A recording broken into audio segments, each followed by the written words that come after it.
Or, il y avait là 6 vases de pierre destinés aux purificateurs, un purificateur des Juifs, et contenant chacun 2 ou 3 mesures. Vous comprenez? Ici, c'est la mesure. Quelle est la dimension de la mesure de l'Esprit de Dieu en toi? La mesure de l'Esprit qui est en toi est selon ta croyance ou ta buvance. C'est-à-dire la mesure de l'onction, de fonction. Tes actions ne seront plus les tiennes, mais seront les actions de l'Esprit de Dieu en toi. Tes paroles ne seront plus les tiennes, mais seront les paroles de l'Esprit de Dieu en toi qui parle. Alléluia. Chaque fois que tu poses un mouvement, tu ne le poses pas sur la base, sur la fondation de l'Esprit du monde, mais c'est l'Esprit de Dieu qui te met en mouvement. Tu ne produiras une autre chose que ce que Dieu a dit, parce qu'on ne dit que ce qui nous remplit. Alléluia.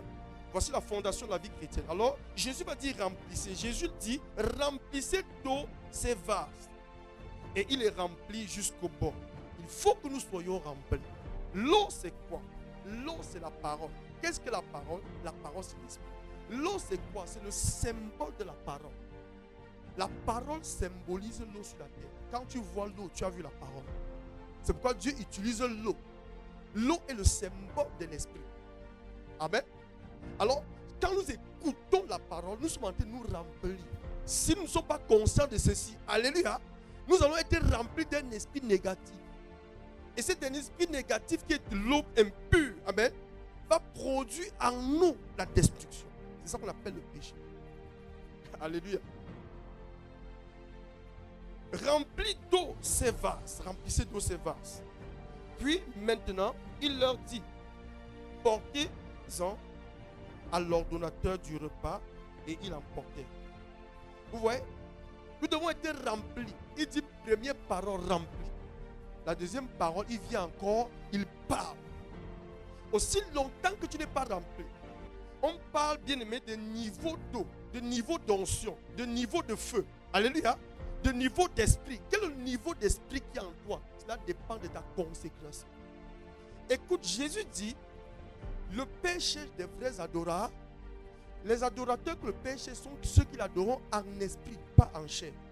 Cela sous-entend que si tu n'as pas une dimension, une quantité, une dimension d'esprit en toi, ton adoration, même si tu chantes même plus que la terre, tu n'es pas agréable. Même si tu prêches plus que qui sur la terre, tes prédications sont fausses.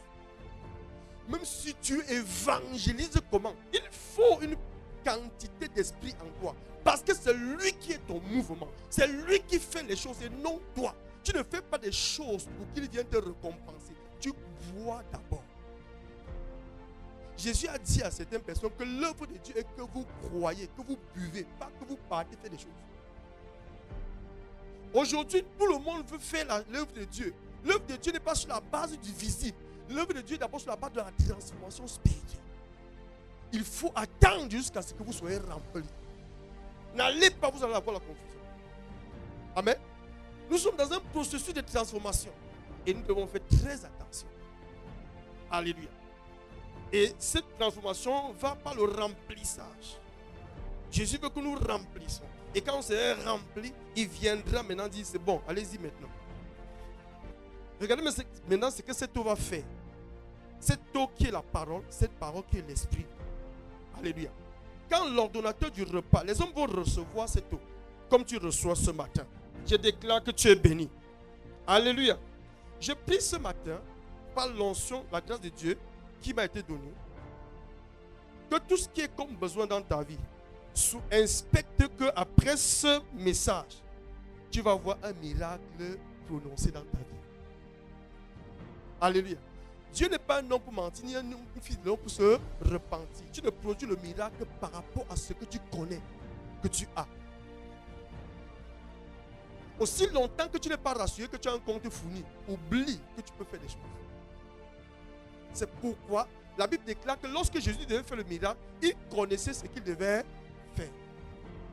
Alors si tu crois en ce que je te dis, parce que je sais ce que je porte, et que Dieu va donner.